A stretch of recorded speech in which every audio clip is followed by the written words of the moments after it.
साथियों नमस्कार। साथियों, पाकिस्तान एक ऐसा देश है जिसकी शुरुआत नफरत की बुनियाद पर हुई है और इस देश में अगर आपको सत्ता संभालनी है, अगर आपको फील्ड मार्शल बनना है या प्रधानमंत्री बनना है तो कैसे भी ये जताते रहो कि आपसे बड़ा नफरती कोई नहीं है, नफरती भारत के प्रति।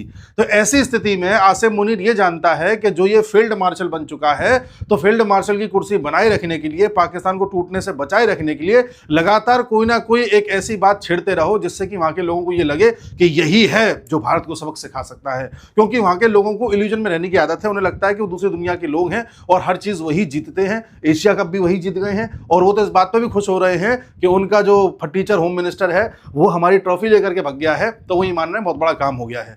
तो ऐसे मुल्क में आप कभी भी ये उम्मीद नहीं रख सकते कि ये 6 महीने भी शांति से बीतने देंगे।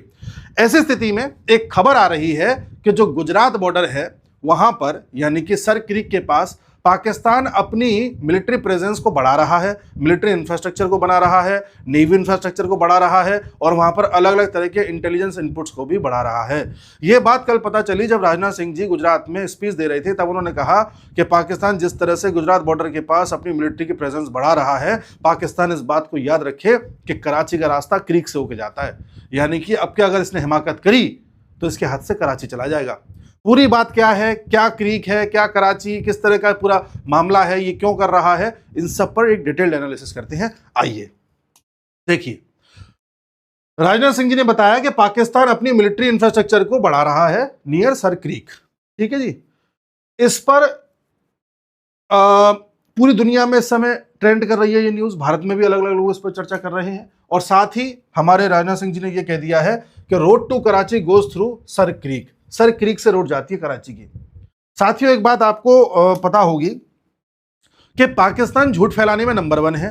अभी जो ऑपरेशन सिंदूर के बाद पाकिस्तान से लड़ाई हुई थी, उसके बाद पाकिस्तान ने जिस तरह से अपने झूठ चलाया कि भाई उसने हमारे जेट गिरा दिए, उनकी एयरफोर्स जीत गई, वहां पर ये फील्ड मार्शल बन गया, अपने जितने भी एयरफोर्स के कर्मचारी हैं उनको सम्मानित किया जा रहा है, तो पूरा एक माहौल उन्होंने ऐसा बना दिया जैसे युद्ध वही जीती है। भारत की एक कमी रही कि हम इस तरह के कैंपेनिंग में थोड़ा सा पीछे रह जाते हैं, क्योंकि हमारी भाई बात सत्य है। अब सच बात को दुनिया में फैलाना मुश्किल पड़ता है, झूठ तेजी से फैलता है। तो पाकिस्तान इस चीज में शुरुआत में आगे रहा, फिर भारत ने भी प्रयास किए, लेकिन भारत अब यह समझ गया है कि पाकिस्तान इस तरह की हिमाकत कर सकता है। तो एक बात कन्फर्म है कि जब भी ऑपरेशन सिंदूर पार्ट 2 होगा या पाकिस्तान से दोबारा लड़ाई होगी तो इस बार पाकिस्तान का ऐसा डैमेज किया जाएगा कि उससे छुपाए नहीं छुपेगा और दुनिया लाइव टेलीकास्ट देखेगी। पाकिस्तान का अगर आपको ऐसा डैमेज करना है कि उसकी पूरी अर्थव्यवस्था ही खत्म हो जाए तो आप उसके कराची पोर्ट को ध्वस्त कर दो, जो हमने ऑपरेशन ट्राइडेंट के जरिए 1971 में किया था। अगर कराची शहर में या कराची के पोर्ट को आप ध्वस्त कर देते हो तो पाकिस्तान की जो कमर है वो टूट जाएगी और ये इनका फाइनेंशियल कैपिटल है कराची, ये पूरी तरह से ध्वस्त हो जाएगा और यहाँ पर किसी भी तरह का कोई फिर आवाजाही नहीं हो पाएगी। जब लोगों को चीज़ें नहीं मिल पाएंगी, उनके पास बाहर से आए इंपोर्ट्स नहीं मिल पाएंगे, तो लोग अपने आप समझ जाएंगे कि हुआ तो हुआ क्या है। क्योंकि ये लोगों को फोटो दिखा दो, सबूत दे दो, ये मानते नहीं है, बेवकूफ़ है। ठीक है, तो इस बार भारत इन्हें छोड़ेगा नहीं। पिछली बार भी हमारी नेवी तैयार थी, बिल्कुल नेवी को एक ऑर्डर देना था कि फायर, तो नेवी सब कुछ खत्म कर देती है यहाँ पर हमने ऐसा नहीं किया। इस बार हमारे राजनाथ सिंह जी कह रहे हैं कि सर क्रीक से सीधा रास्ता जाता है कराची का। अच्छा, ये सर क्रीक इस जगह पर एक बॉडी है, बताऊंगा ये क्या है, एक ज्योग्राफिकल बॉडी है। यहां से जो कराची तक का रास्ता है ये करीब करीब 350 से 400 किलोमीटर के बीच का है। तो यानी कि अगर हम अपने गुजरात में S-400 इंस्टॉल कर दें तो लगभग 400 किलोमीटर का दायरा हम कवर कर सकते हैं। यहां पर 2 S-400 लगा करके हम इस पूरे क्षेत्र को पाकिस्तान की मिसाइलों से बचा सकते हैं और पाकिस्तान के इस क्षेत्र को ध्वस्त कर सकते हैं। यह पाकिस्तान जानता है। पाकिस्तान इस समय गुजरात के बॉर्डर के पास आकर के न्यूज में बने रहना चाहता है, हमारा माइंड डाइवर्ट करना चाहता है। ऐसा ही पाकिस्तान ने 1965 में किया था। जो 1965 का वॉर था उसमें पाकिस्तान ने ऐसा माहौल बना दिया कि भाई देखो, ये 24 पैरेलल के ऊपर की जो जमीन है ये हमारी है, हमें चाहिए ये पूरा रन ऑफ कच्छ। एक नया मुद्दा छेड़ दिया। अब जब ये मुद्दा छेड़ दिया तो हम सबका ध्यान इस पर चला गया। ध्यान उसने हमारा यहां केंद्रित किया और अटैक कर दिया था यहां पर। यहां ऑपरेशन जिब्राल्टर चला दिया। इस तरह के 3 ऑपरेशन इस लगातार चलाए थे, जिसमें से 2 जम्मू कश्मीर में, एक गुजरात में, कि कैसे भी भारत का ध्यान गुजरात पे केंद्रित रखो, हमला यहां कर दो। तो अगर ये इस तरह की हिमाकत अभी कर रहा है, यहां पर मिलिट्री बढ़ा करके या न्यूज में रहने का प्रयास कर रहा है, तो अब समझ जाइए कि ये हमला कहीं और भी कर सकता है। और पाकिस्तान इस समय भारत के साथ किसी ना किसी तरह का क्लैश करके मानेगा, क्योंकि पाकिस्तान के अंदर कलेश हो रही है। वहां कलेश हो रही है, इसलिए क्लैश चाहता है। कलेश क्या हो रही है, मैंने आपको पिछले वीडियोस में भी बताया था कि जो पीओके इसने कब्जा रखा है, पीओके में इस समय लोग सड़कों पर हैं, पीओके में इंटरनेट बंद कर दिया गया है, वहां पर पाकिस्तान की पुलिस या आर्मी वहां पर ओपन फायरिंग कर रही है, लोगों को मार रही है। ऐसी स्थिति में यह सेंसिटिव क्षेत्र हो चुका है, पाकिस्तान को पता है यहां पर कुछ भी हो सकता है। उधर अभी कुछ दिन पहले पाकिस्तान ने खैबर पख्तूनख्वा में भी अपने 30 लोगों को मार दिया था, वहां भी यहां भी उसका कहना यह था कि ये लोग डिस्टर्बेंस कर रहे हैं, आतंकवाद फैला रहे हैं, तो उसको ये पता है कि यहां भी तालिबानियों का अच्छा खासा प्रेजेंस बढ़ गया है। ऐसी स्थिति में हमने आपसे पहले भी चर्चा करी है कि जब युद्ध चल रहा था भारत पाकिस्तान का, अभी मई में, तब सिंध के लोग भी सड़कों पर आ गए थे और आजादी की मांग कर रहे थे। बलूचिस्तान वाले लंबे समय से कर ही रहे हैं। तो पाकिस्तान इस समय कई जगहों से संकट झेल रहा है, और इन संकटों को दूर करने का एक ही इलाज है, या कहें कि दो इलाज है। पहला ये कि अमेरिका को पाकिस्तान बेच दो, बदले में सिक्योरिटी मांग लो, जो आसिम मुनीर ने किया है।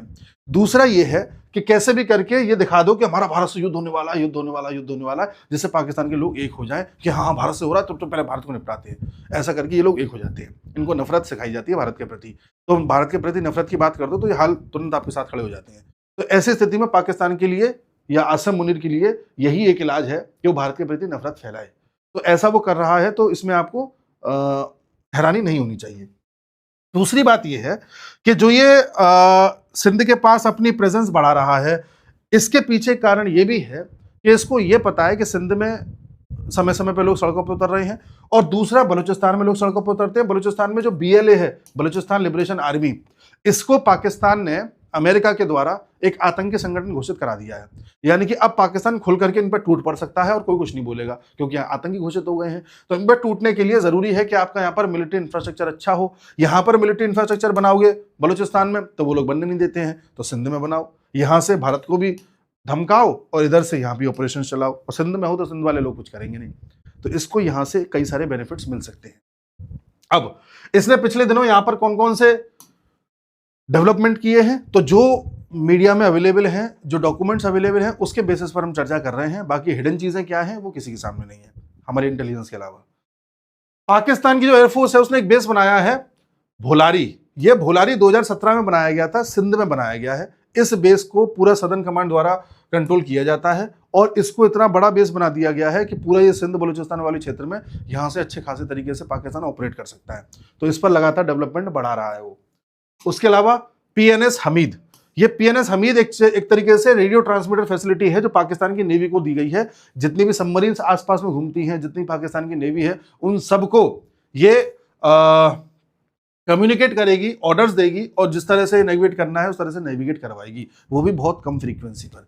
तो इस तरह से communication channels, communication towers, communication radio इसने एस्टैब्लिश किए हैं, धीरे धीरे बढ़ा रहा है। उसके अलावा ये पानो अकेल कैंटोनमेंट, ये पूरा का पूरा एक कैंटोनमेंट इन्होंने बना दिया है, आर्मी कैंटोनमेंट, जो कि सुक्कुर डिस्ट्रिक्ट में है, सिंध में। यहां भी आर्मी की प्रेजेंस लगातार ये बढ़ा रहा है। अच्छा, ये जो सिंध का क्षेत्र है, यहाँ पर बताया जाता है कि लगभग 53,000 स्क्वायर किलोमीटर जमीन ऐसी है जो एग्रीकल्चर के भी काम आती है, और पाकिस्तान ने ये कह रखा है कि इस जमीन का उपयोग कल को हमें एज अ मिलिट्री के रूप में करना पड़े, मिलिट्री के बेस के रूप में करना पड़े, तब भी हम कर सकते हैं। यानी कि कल को पाकिस्तान ये चाहे कि सिंध में फार्मर्स की जमीन पर अपनी आर्मी को खड़ा करके यहाँ पे ऑपरेशन चला दे, तो वहाँ के फार्मर्स मना नहीं कर सकते, उन्हें करवाना पड़ेगा ऐसा। तो ये भी इसने किया हुआ है, ठीक है। उसके अलावा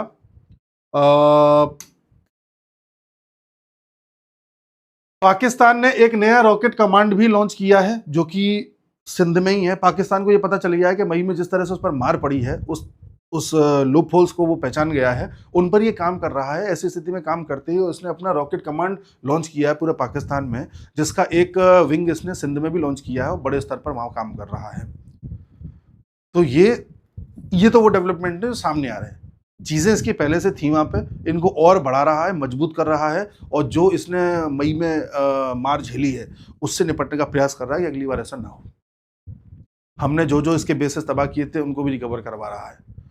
तो ये सारी चीजें देखते हुए हमारे जो डिफेंस मिनिस्टर है उन्होंने कहा कि भूलना मत लाला, कराची का रास्ता यहीं से जाता है। अच्छा, ये मैं आपको बता चुका हूं कि बलूचिस्तान और सिंध दोनों में ही लोग समय समय पर जमीन पे आते हैं और प्रोटेस्ट करते हैं कि हमें फ्रीडम चाहिए। तो पाकिस्तान के लिए यह भी जरूरी है कि अपना सिंध और बलूचिस्तान बचा के रखे। ठीक, अब मैं आपको बताता हूं कि ये क्रीक क्या है। क्योंकि पहले बेसिक बता दिया। देखो, ये गुजरात और सिंध का बॉर्डर है। यहां पर कई सारी ऐसी वाटर बॉडीज हैं जिन्हें क्रीक कहा जाता है। अब क्रीक एक्चुअल में होता क्या है ये मैं आपको बता देता हूं। देखिए, जैसे ये जमीन है, ये लैंड है, ये लैंड है, तीन तरफ जमीन से घिरा हुआ पानी या तो बे कहलाता है या गल्फ कहलाता है। ठीक है, ये भी गल्फ है, ये भी गल्फ है।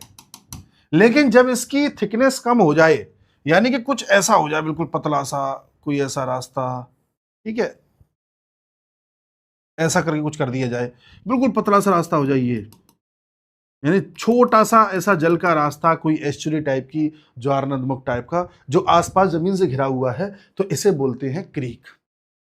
पतले से एक धारा टाइप की जो कंटिन्यूअसली बह रही है। ऐसी 6 क्रीक्स पाई जाती हैं हमारे गुजरात के बॉर्डर पे। यहां पर ऐसी टोटल 6 क्रीक्स हैं, जिसमें से सबसे अंत में जो है उसका नाम है सर क्रीक। ये जो सर क्रीक है, इसे आप देख सकते हैं, ये जो सर क्रीक है, पतला सा जल का रास्ता, इसके इस तरफ भारत है और इस तरफ पाकिस्तान है। विवाद क्या है? विवाद ये है, पाकिस्तान ये कहता है कि ये पूरा का पूरा जो जल का रास्ता है ये मेरा है, लेकिन अंतरराष्ट्रीय नियम ये कहता है कि जब दो देशों के बीच में कोई जल का रास्ता आ जाता है इस तरह से, दो देशों के बीच में, तो उस रास्ते को आधा आधा बांटना होता है। 50% तुम्हारा, 50% हमारा। पाकिस्तान कहता नहीं, पूरा हमारा है। जैसे एक कन्वेंशन है, UN clause, United Nation convention on laws of sea, 1982 में ये आया था। ये कहता है कि कोई भी देश है तो उसकी एक समुद्री सीमा भी होती है। जैसे ये भारत का एंड है, तो भारत को लगभग 200 नॉटिकल माइल्स तक, 200 नॉटिकल माइल्स तक, एक नॉटिकल माइल में लगभग 1.8 किलोमीटर होता है, लगभग। तो 200 नॉटिकल माइल तक भारत को यह अधिकार है कि भारत इस क्षेत्र में जाकर के कहीं तेल मिल रहा है तो तेल निकाल सकता है, मिनरल्स मिल रहे हैं तो मिनरल्स निकाल सकता है, कोई भी इकोनॉमिक वैल्यू की चीज अगर निकालना चाहे तो भारत निकाल सकता है। लेकिन अगर मान लो कोई दूसरा देश बीच में आ गया 200 नॉटिकल माइल में, तब क्या करोगे? जैसे श्रीलंका आ गया, तब क्या करना होता है? आपको इन दोनों के बीच का जो पानी है उसे आधा आधा बांट लेना होता है, इस तरह से, आधा आपका आधा आपका। ऐसे अगर दो देशों के बीच में कोई नदी आ जाती है, कोई जल का और रास्ता आ जाता है, तब ऐसी स्थिति में आपको इसको भी आधा आधा बांटना होता है। तो आधा आधा बांटने के लिए जो बीच में आप काल्पनिक रेखा खींचते हो ना, इसे बोलते हैं थालवेग।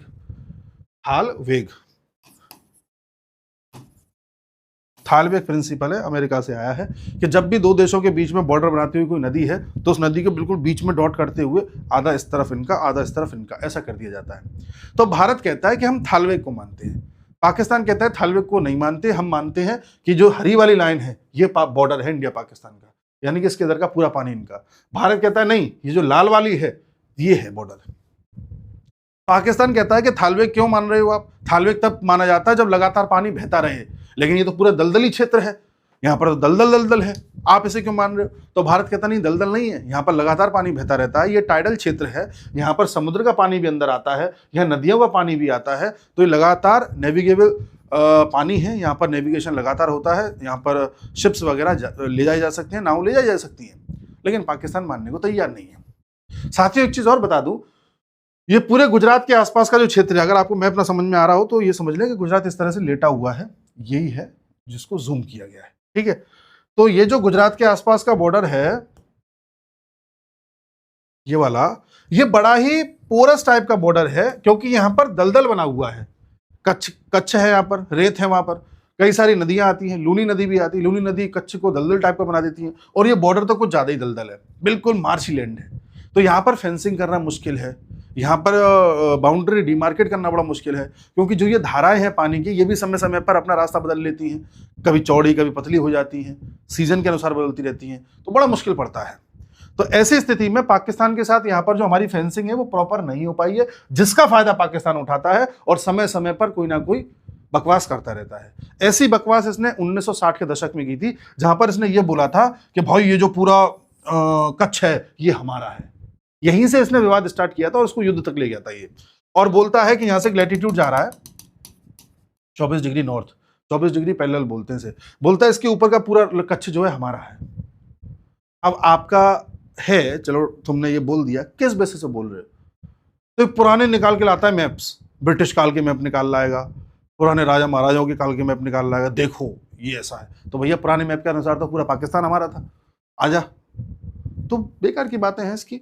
तो जब ये इस तरह का मुद्दा उठा रहा था कि ये पूरा कच्छ हमारा है, तब हमने कहा ठीक है, अगर ऐसी बात है तो ब्रिटिश आर्बिट्रेशन से, क्योंकि जब ब्रिटिशर्स ये सब बना के गए थे बाउंड्री वगैरह, हमने उनसे कहा कि भाई ये पाकिस्तान इस तरह से उधम मचा रहा, बताओ क्या करना है। तो ये मामला इंटरनेशनल ट्राइब्यूनल में ले जाया गया, एक विशेष अदालत। उस अदालत ने 1968 में फैसला दिया और ये कहा कि पाकिस्तान जिस भूमि पर क्लेम कर रहा है ये पूरी पाकिस्तान की बिल्कुल नहीं है, इसकी 90% भूमि भारत की है, ये भारत के पास रहेगी। और जो 9000 स्क्वायर किलोमीटर एरिया पर पाकिस्तान क्लेम कर रहा है, इसमें से केवल 10% एरिया पाकिस्तान का है। उसने ये फैसला दे दिया ट्राइब्यूनल ने 1968 में। लेकिन ट्राइब्यूनल ने ये नहीं बताया कि ये सर क्रिक का क्या करना है, क्योंकि ये भी इसी का हिस्सा है। पाकिस्तान ये तो मानना पड़ गया उसे, लेकिन सर क्रिक के बारे में विवाद करता रहा, बोलता नहीं हम तो वही मानेंगे जो बता रहे हैं।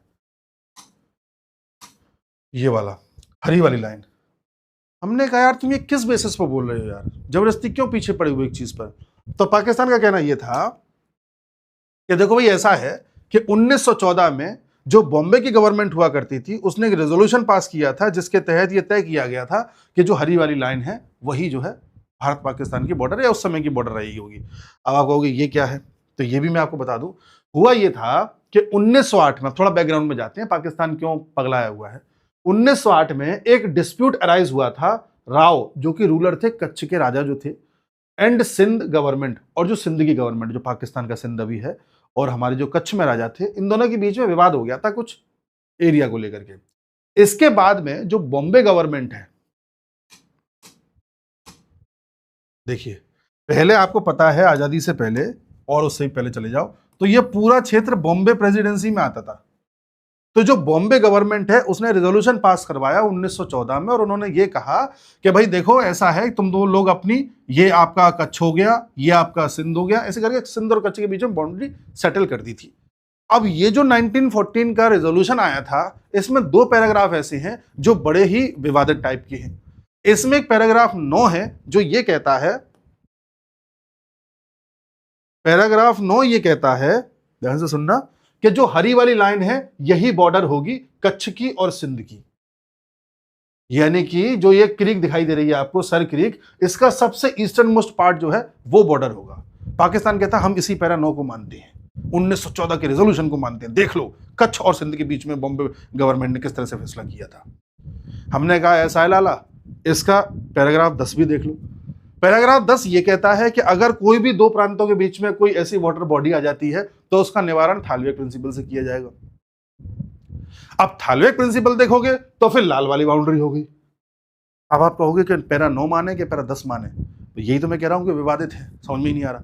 हमने कहा कि भाई तुम्हारी इस बात को हम नहीं मान सकते, इंटरनेशनल लॉज में आज की डेट में थालवेक चलता है, यूएन क्लॉज चलता है, हम उसको मानेंगे। पाकिस्तान मानने को तैयार ही नहीं है। इसके चलते फिर पाकिस्तान के साथ हमारे लगातार अलग अलग राउंड्स ऑफ टॉक चलते रहे। 65 में उसने युद्ध किया, आपको पता है। 68 में फैसला आया था ट्राइब्यूनल का, आपको ये भी पता है। फिर 1997 में हमने ये तय किया कि चलो एक काम करते हैं, मिलकर के कोई ना कोई समाधान निकालते हैं। तो पाकिस्तान के साथ कई राउंड्स ऑफ टॉक चले जो 1997 से लेकर के 2012 तक चले। इसमें पाकिस्तान और भारत ने यह तय किया कि पूरे सर क्रीक के क्षेत्र में हम सर्वे करेंगे, पूरा एनालिसिस करेंगे, और उसके बाद भारत और पाकिस्तान दोनों अपनी अपनी सहमति से एक मैप जारी कर देंगे जो फाइनली इस बात का कंफर्मेशन कर देगा कि ये पाकिस्तान का क्षेत्र है, ये हमारा क्षेत्र है। इन टॉक्स पे बात चली रही थी, लेकिन 2008 में इसने ताज हमला कर दिया। उसके बाद ये टॉक्स बिल्कुल खत्म सी हो गई और कोई गुंजाइश वहां से निकल नहीं पाई। 2012 में भी आप देख रहे हैं कई डायलॉग्स फिर से रिज्यूम किए गए, लेकिन वो सिर्फ बात ही बन के रह गई, कुछ नतीजा निकल नहीं पाया। और 2014 में प्रधानमंत्री मोदी की सरकार आ गई, उन्होंने तो पाकिस्तान को भावी देना बंद कर दिया। तो इस तरह से विवाद रह गया। अब आप कहेंगे कि जरासी वाटर बॉडी है, इस पर इतना विवाद क्यों? कारण ये है कि जब भी आप वाटर बॉडी की बात करते हो तो वहां पर आपको कई चीजें और देखनी पड़ती हैं, जैसे मिनरल्स कौन कौन से पाए जा रहे हैं उधर पानी में पेट्रोलियम या गैस तो नहीं पाई जा रही, यहाँ खनिज तो नहीं पाए जा रहे अलग अलग प्रकार के। इकोनॉमिक पॉइंट ऑफ व्यू से बहुत रिच होते हैं ऐसे क्षेत्र, विशेष तौर से वेटलैंड टाइप के। तो हर देश ये चाहता है कि भाई हमारा इस पर पकड़ बनी रहे। दूसरी बात यह है कि अगर पाकिस्तान उस क्षेत्र में पूरी तरह से पानी पे कंट्रोल कर लेता है तो पाकिस्तान के मछुआरे पूरे क्षेत्र तक आ सकते हैं, हो सकता है हमारे देश में ड्रग ट्रैफिकिंग करा दें, हथियारों की स्मगलिंग करा दें, तमाम तरह के खतरे और बढ़ जाते हैं। अगला ये है कि पाकिस्तान सिर्फ इस एक प्रिंसिपल से, ये जो आप देख रहे हैं, ये जो एक लाइन जो आप देख रहे हैं, ये सिर्फ एक सर क्रीक तक सीमित नहीं है। अगर हरी वाली लाइन वो ये मान लेता है तो हरी वाली लाइन फिर आगे बढ़ती हुई यहां तक आएगी, यानी कि ये पूरा का पूरा पानी पाकिस्तान के कब्जे में हो गया। तो केवल इतना ही क्षेत्र नहीं, ये भी पाकिस्तान ले जाएगा। हम कह रहे हैं नहीं, लाल वाली लाइन बाउंड्री होनी चाहिए, तो हमारे हिसाब से फिर ये पानी जो है, ये वाला पानी फिर हमारे इससे आ जाएगा। तो केवल बात इतनी नहीं है, बात आगे तक भी है। आज यहां पर चैलेंजेस क्या हैं? आज चैलेंजेस ये हैं कि हमारे मछुआरे यहां चले जाते हैं चीजें निकालने के लिए, उधर उसके आ जाते हैं, तो उसके मछुआरों के साथ आतंकी भी आ जाते हैं और यहाँ पर ड्रग्स वगैरह आज भी भेज रहे हैं। कई बार हमारे मछुआरों को वो पकड़ लेता है, कई बार उसके हम पकड़ लेते हैं। तो आज की डेट में ये चैलेंजेस हैं। बट आने वाले समय में ये अगर क्षेत्र का अच्छे से एक्सट्रैक्शन किया जाए, यहाँ पर चीज़ें खोजी जाएँ, तो आर्थिक दृष्टिकोण से किसी भी देश को लाभ हो सकता है, जिसके भी ये अंतर्गत आ जाता है। तो पाकिस्तान इस चक्कर में हमको यहाँ पर घसीटना चाहता है। पाकिस्तान भी जानता है कि इसका कोई अभी हल नहीं निकल सकता। भारत भी जानता है कि ये इसका जो बेस्ट हल है वो थालवेग है। लेकिन पाकिस्तान ज़बरदस्ती यहाँ पर अपनी मिलिट्री इंस्टॉलमेंट कर रहा है, यहाँ पर बेसिस बना रहा है, यहाँ पर मिलिट्री बढ़ा रहा है। और देखना आने वाले समय में इस क्षेत्र को ये चर्चा में ही रखेगा पाकिस्तान, क्योंकि वो एक नया विवाद क्रिएट करना चाहता है अपनी जनता को दिखाने के लिए कि आसिम मुनीर भारत को हर तरफ से घेर रहे हैं, चाहे गुजरात हो या कश्मीर हो, इस तरह से। लेकिन वास्तव में आसिम मुनीर कर क्या रहे हैं? वास्तव में आसिम मुनीर ये जाकर के भीख मांगता है। ये देखिए, तो शक्ल से देखो ऐसे लग रहा है बिल्कुल बनावटी टाइप का, किराए का सूट लेकर के गया हो। जैसे कुछ लोग जो 3-4 साल में एक आध बार कहीं सूट पहन लेते हैं तो बड़े कायदे से पहनते हैं, फिर वो ये तो बीच में पट्टी फंसा रखी है, क्लिप टाइप की, एकदम ये खड़े हो जाते हैं। हाँ, अरे कैसे हैं आप, बढ़िया है। ओह, इस तरीके का है। भिखारी लोग जब पहनते हैं तो अलग ही दिखते हैं। देखो ये देखो, ये अलग दिखते हैं भिखारी टाइप के। तो वास्तविकता इनकी ये है। बाकी क्या डेवलपमेंट कर रहा है, करता रहे। आप ये मान के चलिए पाकिस्तान हिमाकत करेगा, अभी साल के अंत में करे या अगले साल की शुरुआत में करे, पाकिस्तान दोबारा पिटेगा। और इस बार पाकिस्तान ऐसा पिटेगा कि पाकिस्तान तो खैर झूठ बोल ही नहीं पाएगा। जो ये अमेरिका में बैठे हुए इनके आका हैं ना, जो बार बार कहते हैं मैंने सीज फायर कराया, मैंने सीज फायर कराया, उनको भी झूठ बोलने की गुंजाइश नहीं मिली। अमेरिका में बैठे आका ये भूल गए हैं कि अभी कुछ समय पहले भारत की इकोनॉमी को डेड इकोनॉमी बता रहे थे और इस समय अमेरिका की गवर्नमेंट का शटडाउन हो गया है, वो ये भूल गए हैं। आने वाले समय में देखते हैं क्या क्या होता है। मिलते हैं अगली वीडियो में, तब तक के लिए नमस्कार।